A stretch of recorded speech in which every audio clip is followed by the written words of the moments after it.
Shalom my brothers and sisters. Tayo po ay magsasama-sama na naman at mag-aaral po tayo ng salita ng Diyos. Napag-aralan po natin nung nakaraan, napakaganda yung patungkol ho sa dugo ng Panginoong Hesukristo at nakita po natin yung magagandang pagpapala na tinanggap natin sa dugo ni Kristo, ang kapangyarihan ng dugo ng Panginoong Hesukristo na pag-aralan po natin at kung anong uri yung dugo na yun na tumubos sa atin. It is a unique and divine blood. Napakaganda po noon. At nakita natin na ang dugo ng Panginoong Hesukristo ay inilagay doon sa tinatawag na atonement cover, sa tabernacle, doon sa most holy place sa heaven. And then finally nakita po natin na pinag-aralan po natin yung isang theory na nang ang Panginoong Hesukristo ay napako sa krus, ang kanyang dugo ay pumatak doon sa Ark of the Covenant, doon sa ilalim ng bundok na tinatawag na bungo, Yun po ay northern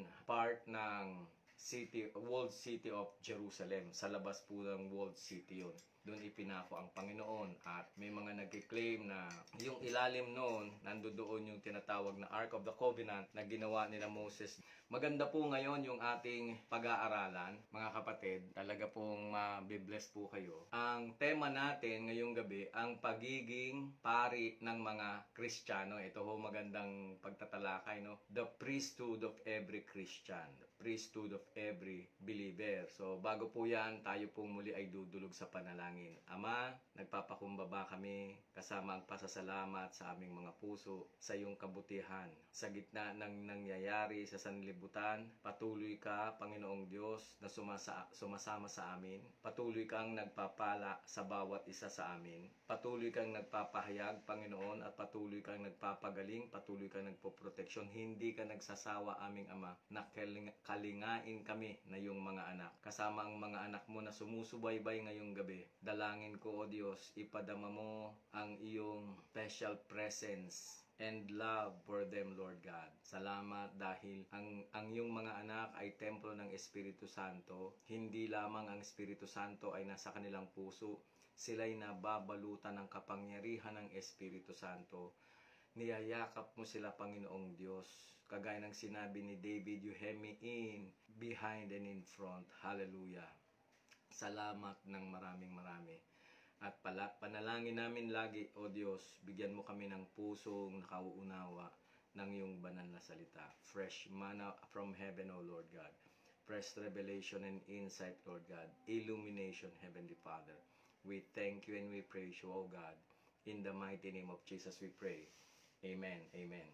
Pag-usapan po natin to, ang pagiging pari ng mga Kristiyano. Basahin ko muna itong nakalagay sa unang Pedro 1:23. Yamang kayo'y ipinanganak na muli, hindi sa binhing nasisira, kundi sa walang kasiraan, sa bisa ng buhay at walang kamatayang salita ng Diyos. Ang sabi dito ni Pedro, sa kanyang sulat, kayo raw ng mga mananampalataya, tayo ho yun, tayo'y ipinanganak na muli. Sa English, we've been born again. Anong ibig sabihin nun? Ang ibig sabihin nun, yung iyong puso, binago na ng Diyos.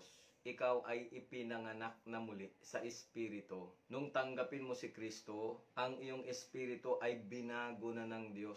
Ikaw ay ibinalik niya yung tinatawag na image and likeness of God created in true righteousness and true holiness. Ibinalik niya yung nawala kay Adan at kay Eva, yung kabanalan, ibinalik niya yun.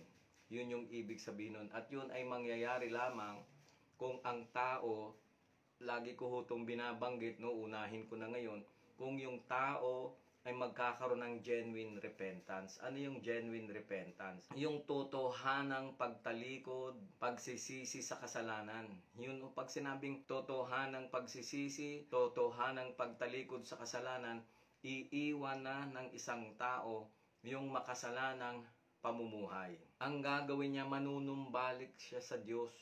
Return to God.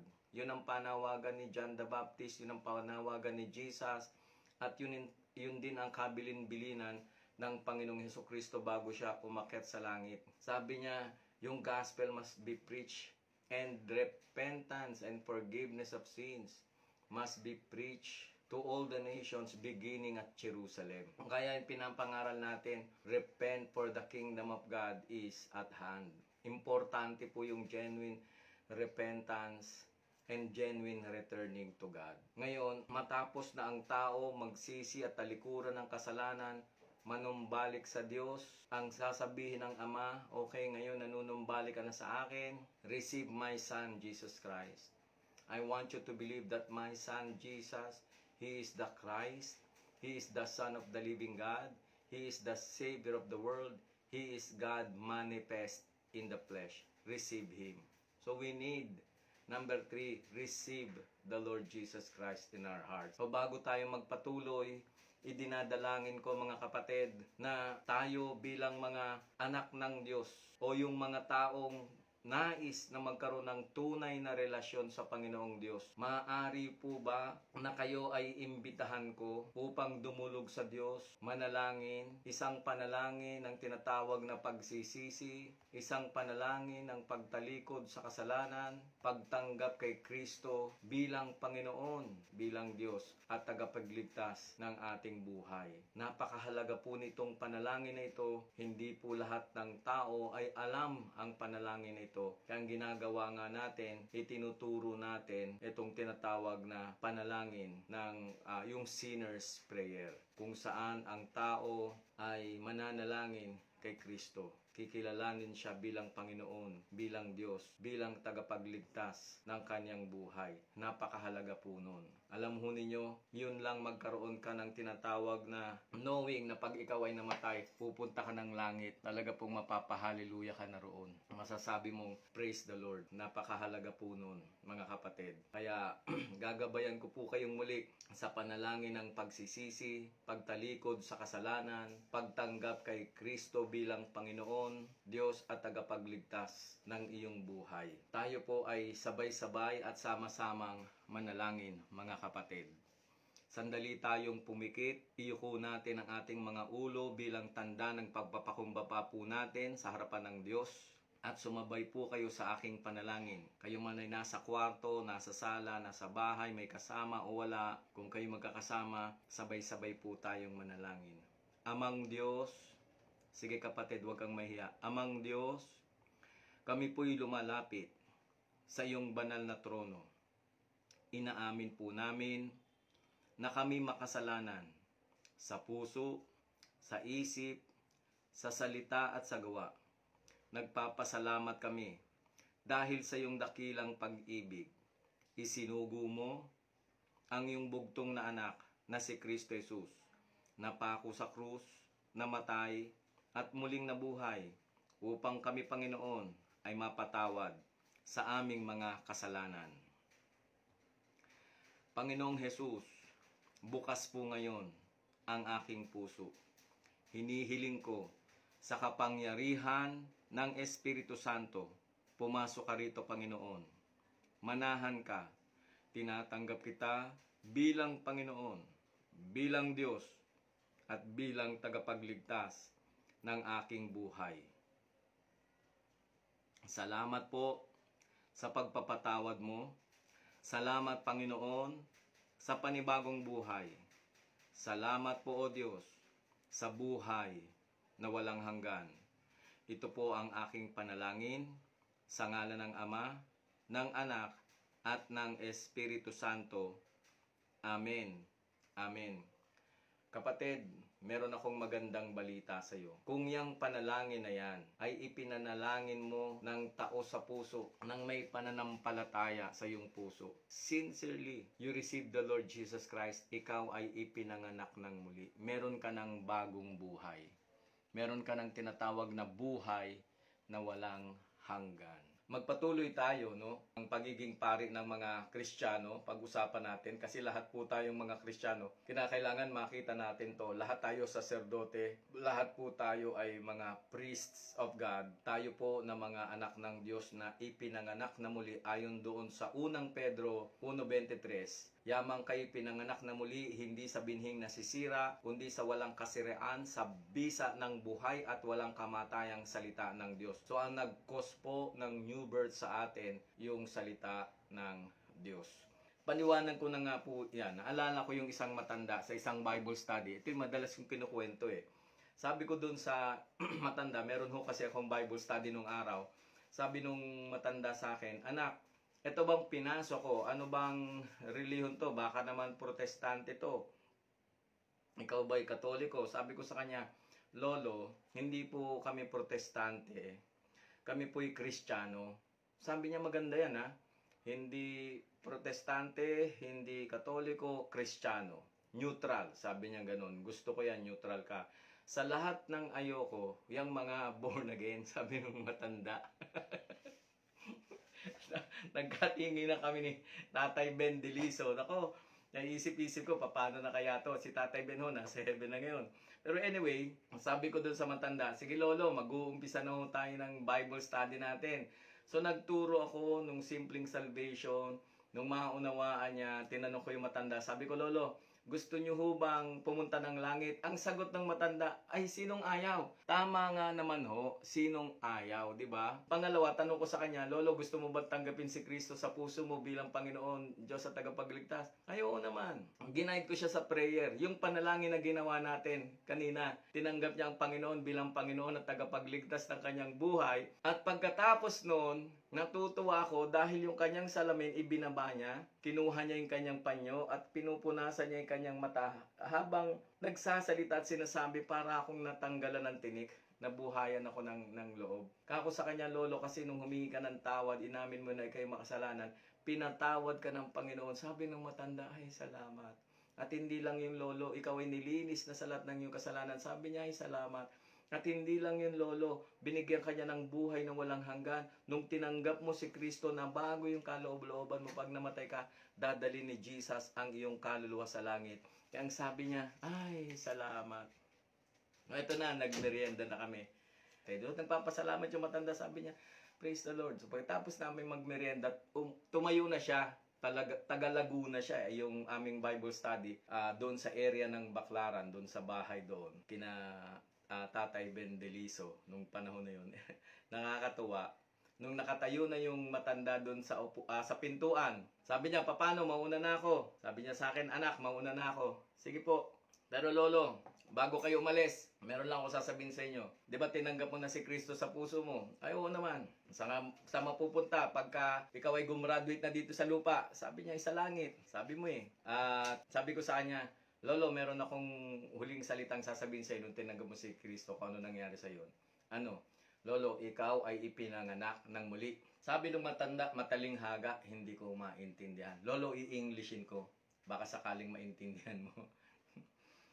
Sige, sabi niya, shoot. Lolo, nung tinanggap mo si Kristo sa puso mo bilang Panginoon at tagapagligtas, you have been born again. Sabi niya, yun ba yun? Sino man yung kapitbahay namin, di pinapaliwanag eh. Yun ho yun. Nung tinanggap mo si Kristo na bago ka, ang terminology ng Bible doon, regeneration. Yung word na ginamit ni Jesus, being born again. Yun po ay pagkakaroon ng buhay na walang hanggan. Ang pinananahana ng anak ng Diyos ay may buhay na walang hanggan, ngunit wala nito ang hindi pinananahanan ng anak ng Diyos. So, allow me to read 1 Peter chapter 4, verse 16. Kasi nakalagay ho, itong katotohanan na to, na kayong mga ipinanganak na muli ay mga tunay na Kristiyano. Ganito sabi ng salita ng Diyos, unang Pedro 4:16. Ngunit huwag ikahiya ninuman kung siya'y maparusahan dahil sa pagiging Kristiyano, bagkus magpasalamat siya sa Diyos sa pagkataglay niya ang taguring ito. Alam natin sa Bible, tinawag ang mga mananampalataya na Christian, no? 3 beses yan binanggit, 2 beses sa Book of Acts, at 1 beses dito sa Aklat ni Pedro, at dito ngayon sa unang Pedro 4:16. So therefore, kinakailangan maunawaan natin itong tinatawag na pagiging pari ng mga Kristiyano. Sa English yan, the priesthood of every believer. Sa Bible ho, merong fivefold ministry, apostle, prophet, evangelist, pastor, teachers. Pero pansinin po ninyo doon sa fivefold ministry, wala pong binanggit doon na priest. Hindi po lahat apostle, hindi lahat prophet, hindi lahat evangelist, hindi lahat pastor, teacher. Dapat maging maliwanag sa atin yon. But, eto ho ang gusto kong makita. lahat kayo na nakikinig at nanonood ngayon, lahat tayo na mga Kristiyano, sa harapan ng Diyos, lahat tayo saserdote. We belong to the royal priesthood. Ikaw yon, kapatid. Ang tingin sa iyo ng Diyos, ang trato sa iyo ng Diyos, hindi lang basta ikaw ay anak niya, prinsipe, kung ikaw ay lalaki, prinsesa, kung ikaw ay babae. Ang nais ng Diyos, ma-realize mo na ikaw ay kasama doon sa tinatawag na mga saserdote ng Diyos.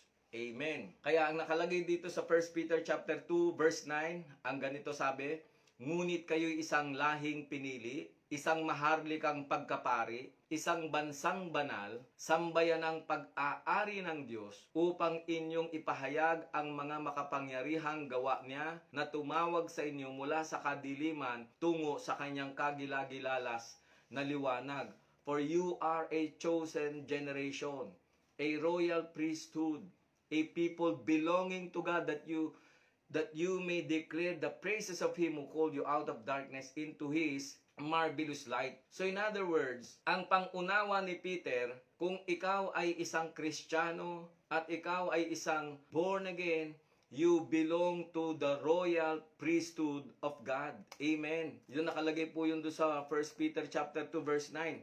At lahat po yun. So therefore, dapat ho nating maintindihan, you are a chosen generation. Kung naniniwala kang kasama ka dun sa chosen generation, say amen. Sabi mo, amen, I believe, so be it. And that's true. You are a chosen generation. You belong to the royal priesthood of God, a holy nation, a peculiar people, that ye should show forth the praises of Him who hath called you out of darkness into His marvelous light.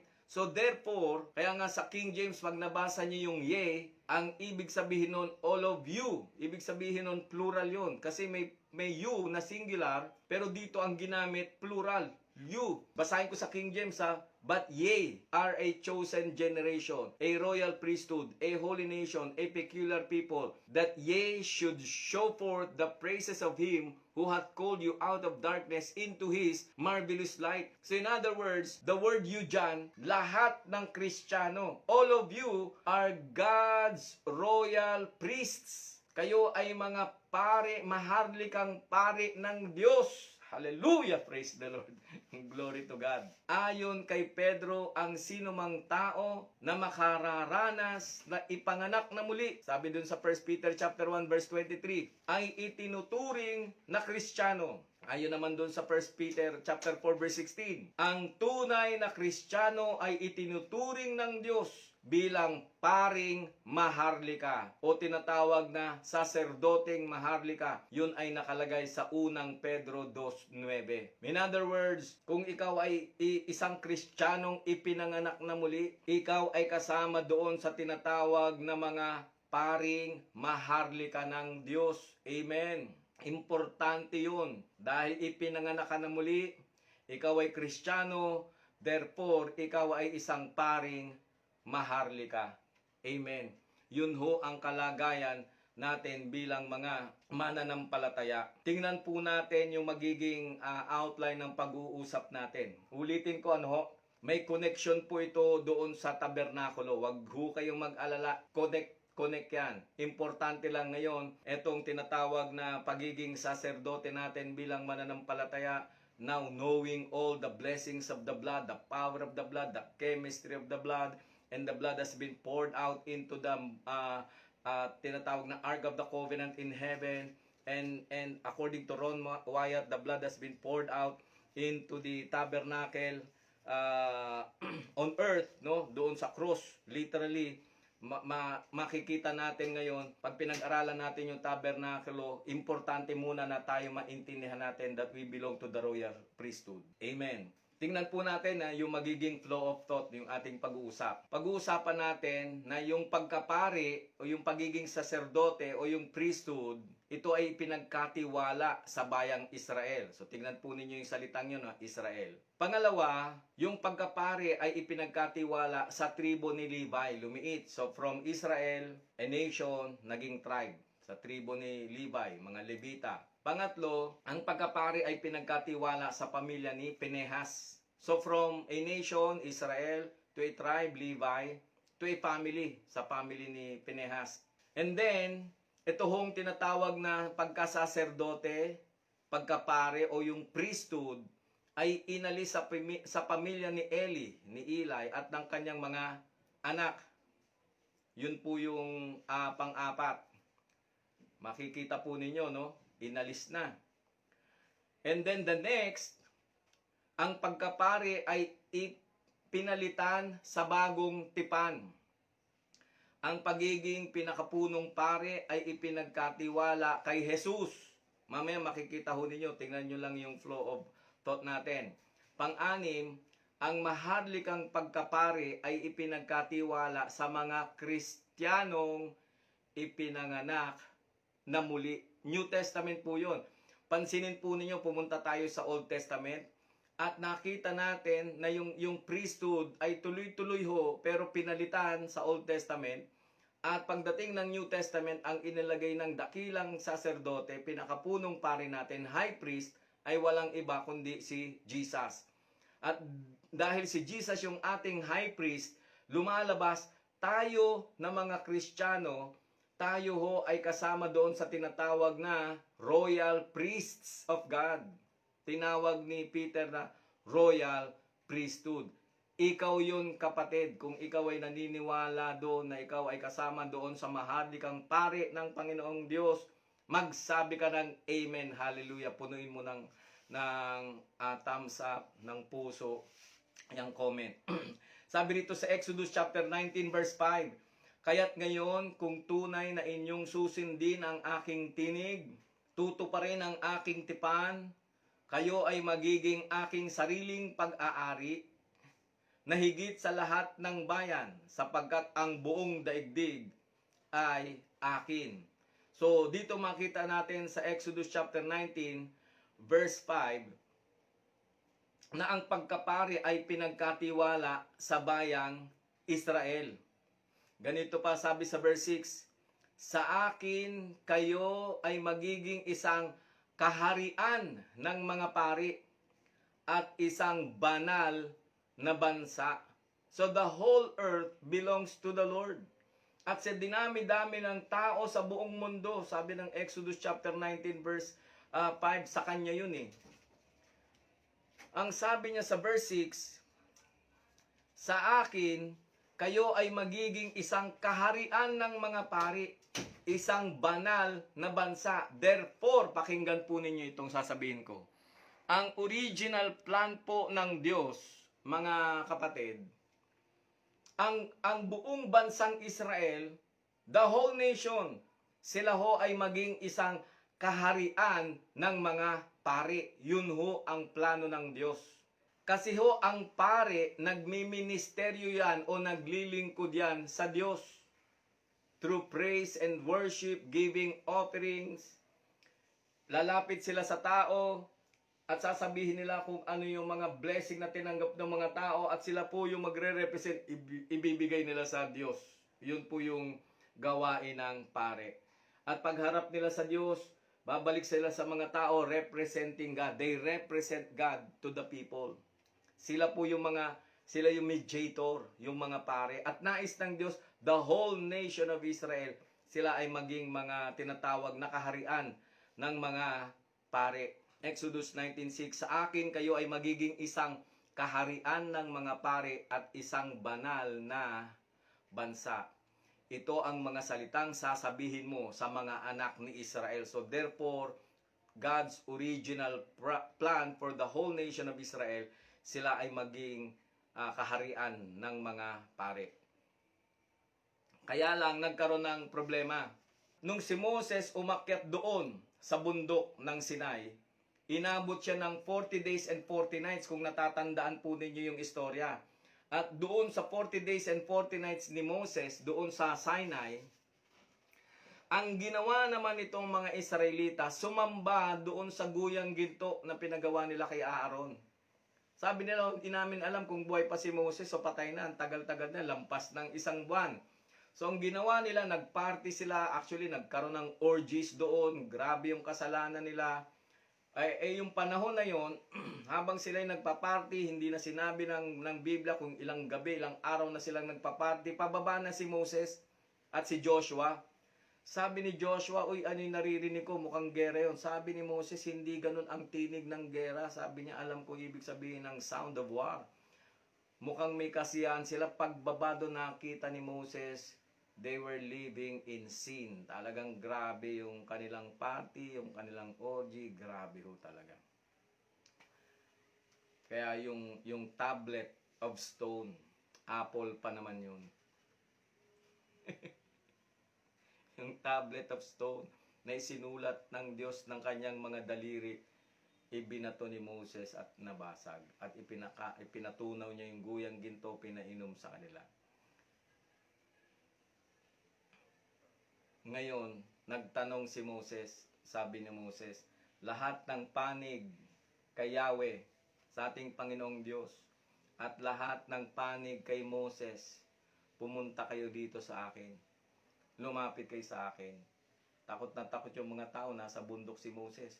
Ang ginawa ng mga tao, ng Levi actually, the tribe of Levi, si Moses po ay galing sa tribe ni Levi.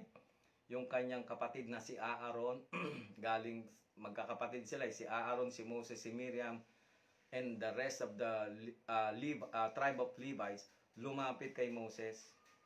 At ang sabi ni Moses, hugutin ninyo ang inyong mga tabak. At yung mga nagkasala, yung mga sumamba sa Diyos-Diyosan at namuhay sa orgy, tigpasin ninyo yung kanilang mga leeg. Grabe oh. Talagang libo-libo yung namatay nung panahon na yun doon sa wilderness. At dahil sa ginawa na yun ng tribo ni Levi, ganito ang sabi ng Exodus 32:29. Pakinggan po ninyo.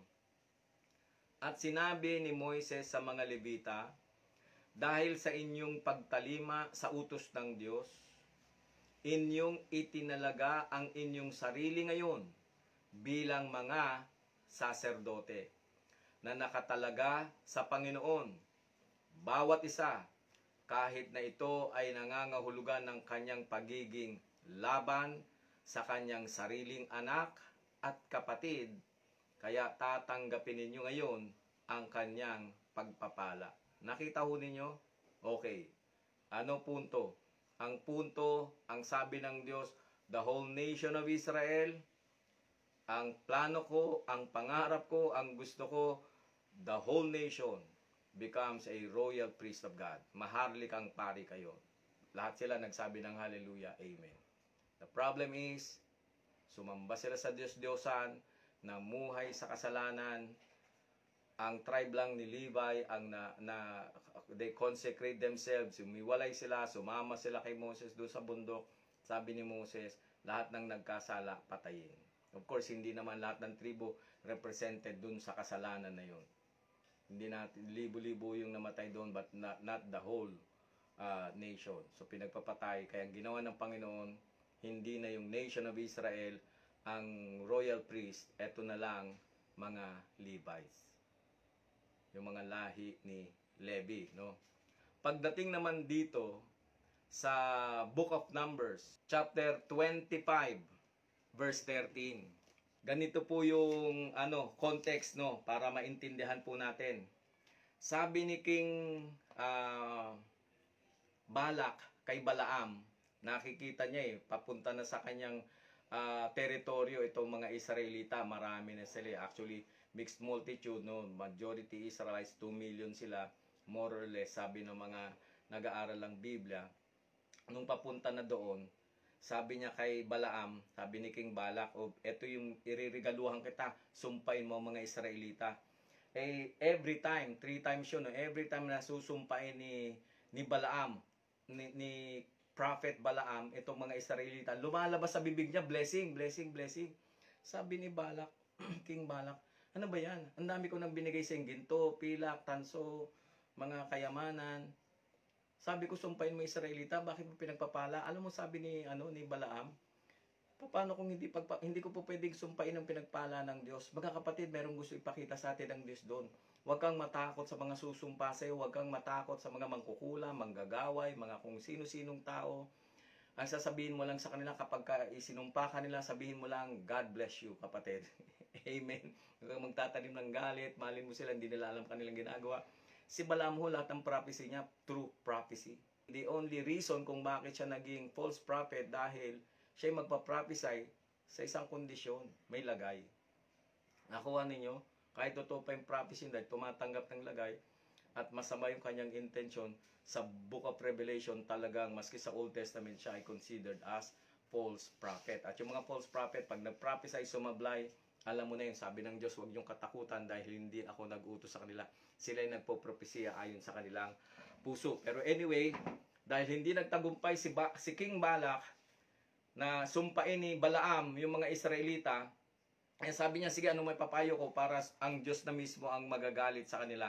Alam mo ang pinayo nitong magaling na si Balaam kay King Balak, sabi niya, yung mga magaganda mong babae na Moabita, sabi niya, kasi mga Moabite sila eh, magagandang babae, pagsuotin mo ng damit na seductive, tapos hayaan mo lang silang magsasayaw dun sa kampamento, sa paligid ng mga Israelita, at turuan mo silang sumamba sa Diyos-Diyosan.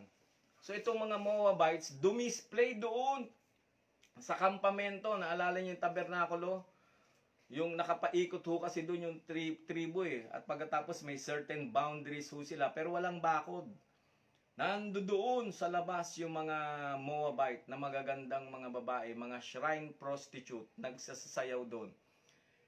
Naengganyo itong mga Israelita. Ang ginawa nila, sila ay talagang pumunta doon sa mga Moabita na yon. Sumamba sila sa Diyosa ng mga ng Moab, ng mga Moabites. Grabe ho talaga yung nangyari. Eto matindi. Meron isang lalaki ho doon sa Numbers 25, while Israel was staying in Shittim. Yun ang sabi ng Bible, oh. The men began to indulge in sexual immorality with Moabite women, who invited them to the sacrifices to their gods. The people ate and bowed down before these gods. Yun ang malupit doon. Nakita ho ninyo yun? At ang sabi pang ganun dito, so Israel joined in worshiping the Baal of Peor, and the Lord's anger burned against them. The Lord said to Moses, take all the leaders of these people, kill them, and expose them in broad daylight before the Lord, so that the Lord's fierce anger may turn away from Israel. So Moses said to Israel's judges, each of you must put to death those of your men who have joined in worshiping the Baal of Peor. Sabi ni Moses, no? Then, an Israelite man, eto malupit doon. Basahin ko nga sa Tagalog, mga kapatid, alang-alang doon sa mga kapatid natin na nagmamahal sa wikang pambansa. Ang sabi sa verse 6, samantalang si Moises at ang buong bayan ay nananangis sa harap ng toldang tipanan. Dumating ang isang Israelita. May kasama itong Midianita at hayagang ipinasok sa kanyang tolda. Imagine, hindi na kontento na gawin yun sa labas ng kampamento. Dinala yung babae doon sa loob kung saan nandoon yung kampamento nila. Isinama yung Midianite at yung sabi rito, may kasama itong Midianita at hayagang ipinasok sa kanyang tolda. Ang sabi ng verse 7, nang makita ito ni Pineas na anak ni Eleazar. So remember Pineas, at apo ni Aaron, umuwi siya at kumuha ng sibat. Sinundan niya sa tolda ang Israelitang may tangay na Madianita at tinuhog silang dalawa. Sa gayon itinigil ni Yahweh ang pananalot sa Israel. Gayunman, 24,000 ang namatay sa salot na yaon. Sinabi ni Yahweh kay Moses, dahil sa ginawa ni Pineas, ipinagmalasakit niya ang aking karangalan, kaya hindi ko lilipulin ang mga Israelita. Sabihin mong hindi ko siya pababayaan, pati ang kanyang angkan magpakailanman. Ang pagkasaserdote, pakinggan ho ninyo, ito na, yung priesthood, pagkakasaserdote, ay mananatili sa kanya at sa kanyang angkan pagkat ipinagtanggol niya ang aking karangalan at binayaran niya ang kasalanan ng Israel. Nakita ho ninyo yun? Sa madaling sabi, yung pagiging saserdote na ibinili ng Diyos, pangarap ng Diyos para sa buong bansang Israel, bumaba napunta sa tribo ni Levi. Dahil nga sa pagsamba nila sa Diyos-Diyosan. Ang ginawa ng Panginoong Diyos mula sa tribo ni Levi, specifically sabi niya, ibibigay ko yan sa pamilya ni Pinehas. Nakita ho ninyo? Ngayon, yung istorya ng Israel nagpatuloy. Kung maalala nyo, nakapasok sila doon sa tinatawag nating Kanaan, the Promised Land. At pagpasok nila doon sa Promised Land, namatay na si Joshua, namatay na si Caleb, wala na rin si Moses. Alam natin, pagpasok nila doon, they were ruled by the judges. Judge nila si Samuel. Ang pari nila nung panahon na yon ay si Eli. The problem is, etong si Eli o si Eli no, sa English, yung kanyang mga anak, hindi niya dinidisiplina. Mga pari ho yun. Nagdadala ng babae doon sa tabernakulo, ibang klase sila, pati yung mga offering ay kanilang kinukuha at sinasabi nila, wag nyo munang ilaga yan, wag nyo munang iihaw yan, wag nyo munang i-offer kay Yahweh yan, amin na muna yung pinakamagagandang yung choice cut, ibigay nyo sa amin. Choice cut ng baka, ng kambing at ng tupa. Dahil doon, nagalit ang Panginoon sa sa lahi o doon sa kay Eli. So ang ginawa ng Panginoon, nagpadala ang Panginoong Diyos ng propeta kay Eli, pero parang walang narinig, hindi niya dinidisiplina yung kanyang mga anak. And lo and behold, ito rin ho yung panahon na kung saan ipinanganak si Prophet Samuel. At nung siya ay weaned, nung awat na siya, no? So more or less, ang edad niya kasi sa Israel, merong isang commentary na nagsasabi, yung bata sa pagdede niya, inaawat nila at the age of 5, no? So malamang-lamang si Eli, nung tumira, ibinigay ni Hannah, nung kanyang ina, inihandog niya doon kay Eli the priest.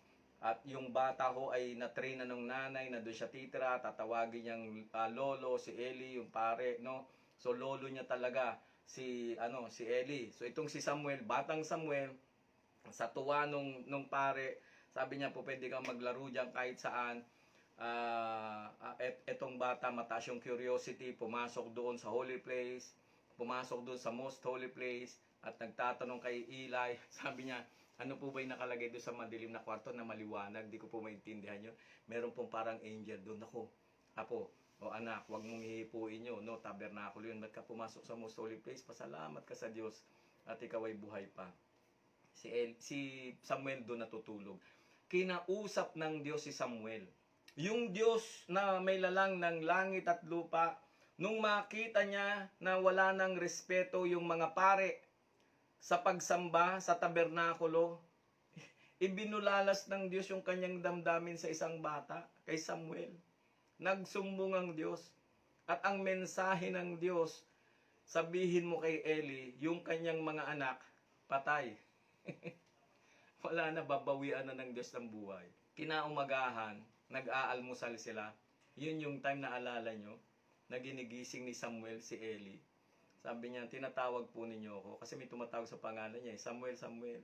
Sabi nung pare, hindi kita tinatawag, anak, matulog ka na ulit. Balik na naman siya doon sa, hindi natin alam kung sa most holy place siya natutulog o sa holy place.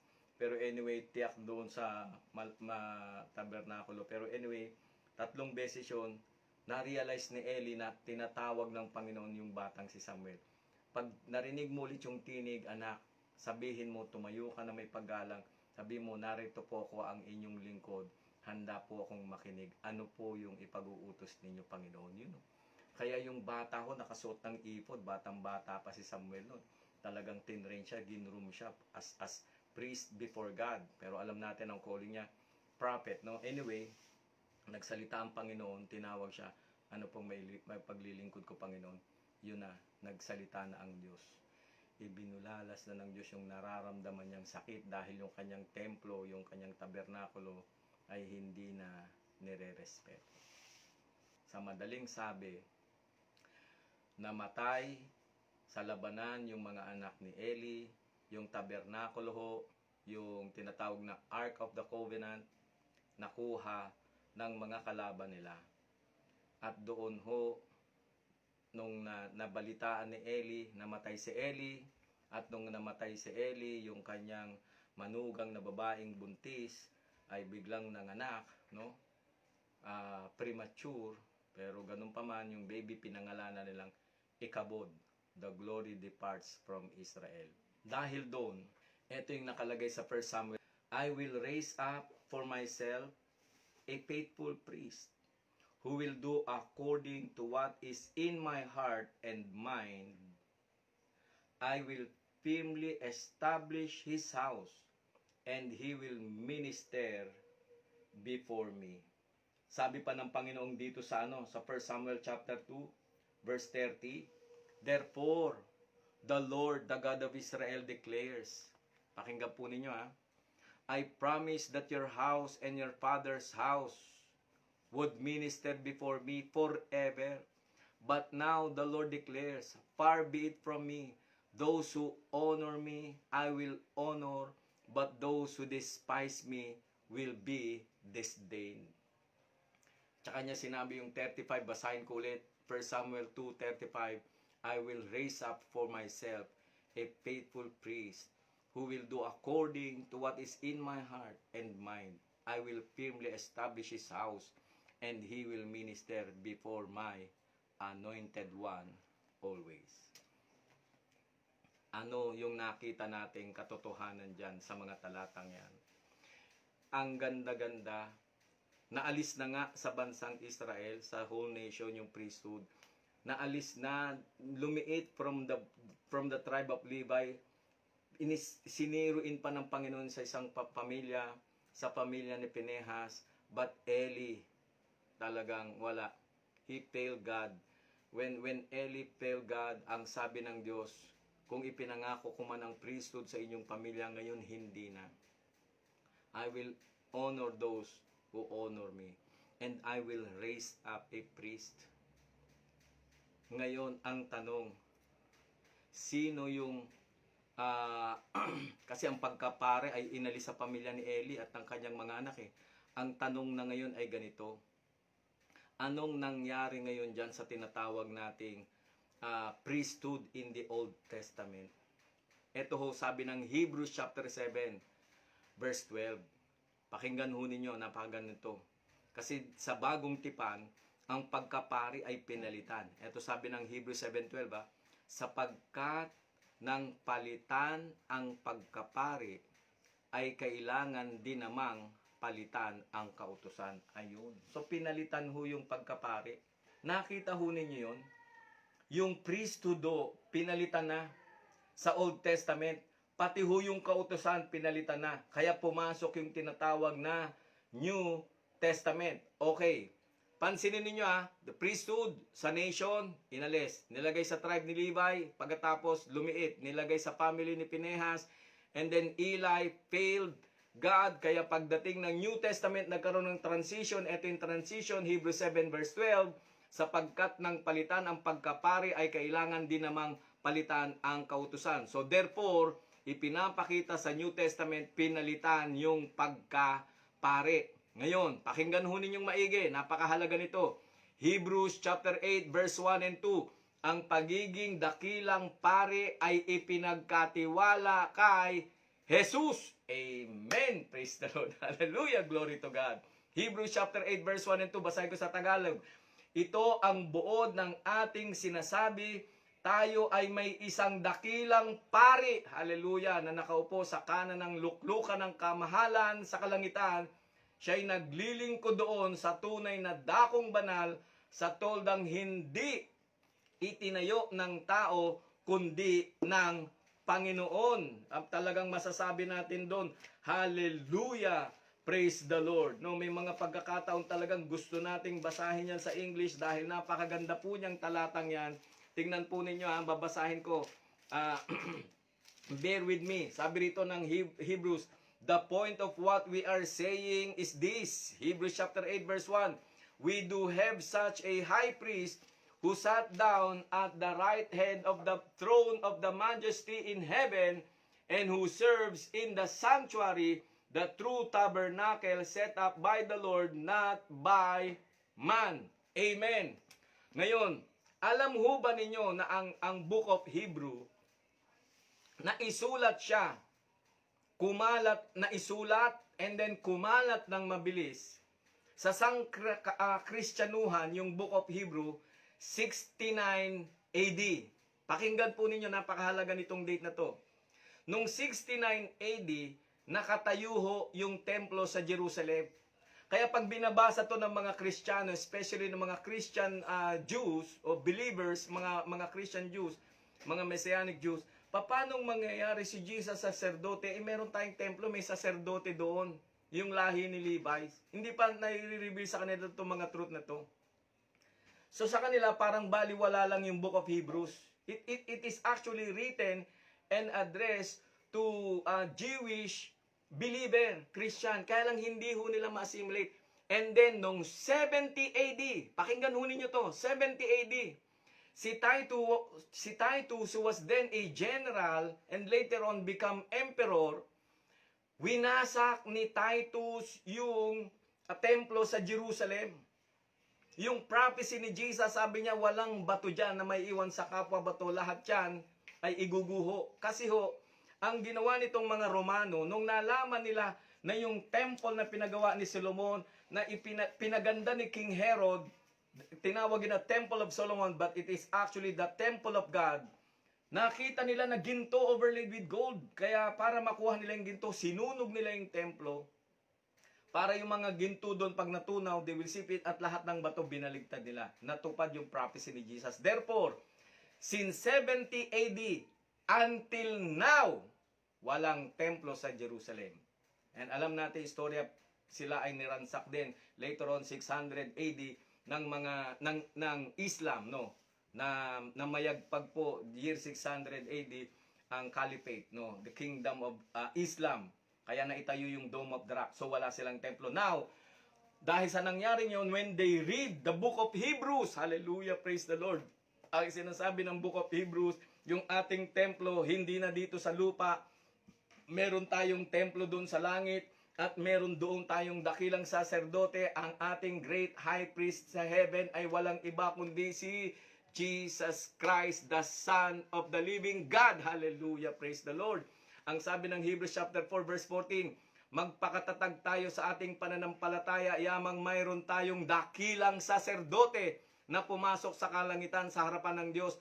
Walang iba kundi si Jesus na anak ng Diyos. Allow me to read it in English. Ang sabi ng Hebrews chapter 4 verse 14, praise the Lord, hallelujah. Therefore, since we have a great high priest who has gone through the heavens, Jesus, the Son of God, let us hold firmly to the faith we profess. Verse 15, for we do not have a high priest who is unable to sympathize with our weaknesses, but we have one who has been tempted in every way, just as we are, yet was without sin. Let us then approach the throne of grace with confidence, so that we may receive mercy and find grace to help us in our time of need. Hallelujah, praise the Lord. Doon mo masasabing, thank you, Jesus. So ang pagiging dakilang saserdote ay ipinagkatiwala na kay Jesus. Amen. At eto maganda mga kapatid. Yung 1 Peter chapter 2 verse 4. Sabi diyan, lumapit kayo sa Kanya sa batong buhay na itinakwil ng mga tao, ngunit hinirang ng Diyos at mahalaga sa Kanyang paningin. Anong makikita natin dito? Maya-maya makikita natin ang mahadlikang pagkapari pinagkatiwala sa mga Kristiyano. Makikita natin. Verse 5. Tulad ng mga batong buhay, hayaan ninyong kayo ay maitayo bilang espiritual na bahay tungo sa banal na pagkapari upang mag-alay ng mga espiritual na handog na kasiyasiya sa Diyos sa pamamagitan ni Heso Kristo. Amen. Verse 9, 1 Peter chapter 2 verse 9. Ngunit kayo'y isang lahing pinili, isang maharlikang pagkapari, isang bansang banal, sambayanang pag-aari ng Diyos, upang inyong ipahayag ang mga makapangyarihang gawa niya na tumawag sa inyo mula sa kadiliman tungo sa kanyang kagilagilalas na liwanag. Amen. Praise the Lord. Glory to God. In other words, si Jesus na ngayon ang ating great high priest, and we are the priests of God. Amen. Tayo na ngayon ang mga saserdote ng Diyos, mga kapatid. Sabi sa English, 1 Peter chapter 2 verse 4, as you come to Him, the living stone, capital S stone, rejected by men, but chosen by God and precious to Him. You also, like living stones, Jesus living stone, capital letter S, tayo naman living stones, plural, tayo yon, are being built into a spiritual house to be a holy priesthood, offering spiritual sacrifices acceptable to God through Jesus Christ. You are a chosen generation, a royal priesthood, a holy nation, a people belonging to God, that you may declare the praises of Him who called you out of darkness into His wonderful light. Mga kapatid, good news. Ngayon tayo ay nasa New Testament na, meron tayong dakilang saserdote, si Jesus Christ. At lahat ng sumasampalataya kay Jesus Christ, we belong to the royal priesthood of God.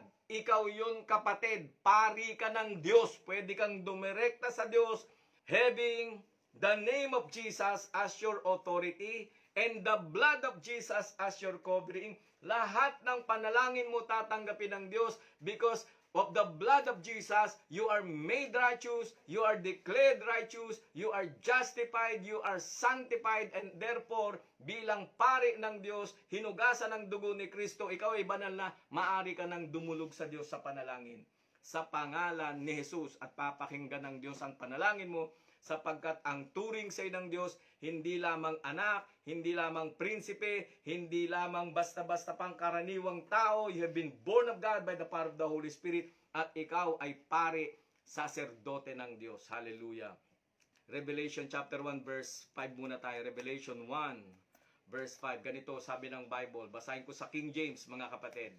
And from Jesus Christ, who is the faithful witness and the first begotten of the dead, and the prince of the kings of the earth, unto Him that loved us and washed us from our sins in His own blood. Amen. Jesus washed us from our sins in His own blood. At sabi pa rin sa verse 6, and hath made us what? Kings and priests unto God and His Father. To Him be glory and dominion forever and ever. And amen. Sa ibang salin, kingdom of priests.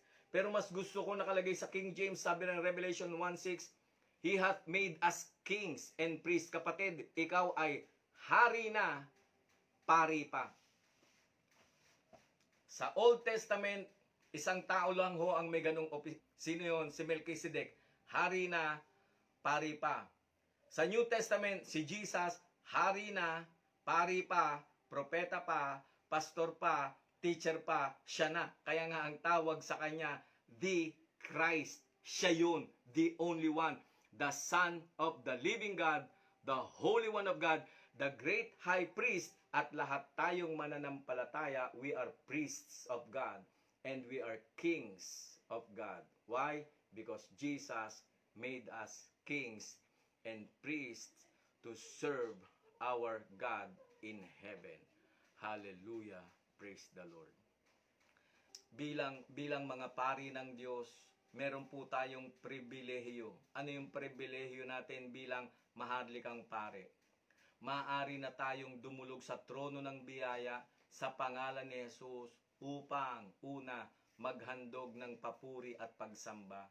Pangalawa, maghain ng panalangin. Pangatlo, mag-alay ng pasasalamat. Pang-apat, magsabi ng pangangailangan. Panglima, magbahagi sa lahat ng tao ng katotohanan patungkol kay Jesus. At pang-anim, magbigay ng karangalan sa Diyos. Amen? Kaya ngayong gabing ito, mga kapatid, masasabi natin talagang, you are blessed. Hallelujah. Now unto Him who is able to keep you from falling, and to present you faultless before the presence of His glory, with exceeding joy, to the only wise God our Savior, through Jesus Christ our Lord, be glory and majesty, power and authority, both now and ever. The Lord bless you and keep you. The Lord make His face shine upon you, and be gracious to you. The Lord lift up His countenance upon you, and give you shalom, in the name of the Father, and of the Son, and of the Holy Spirit. And everybody will say, Amen and Amen.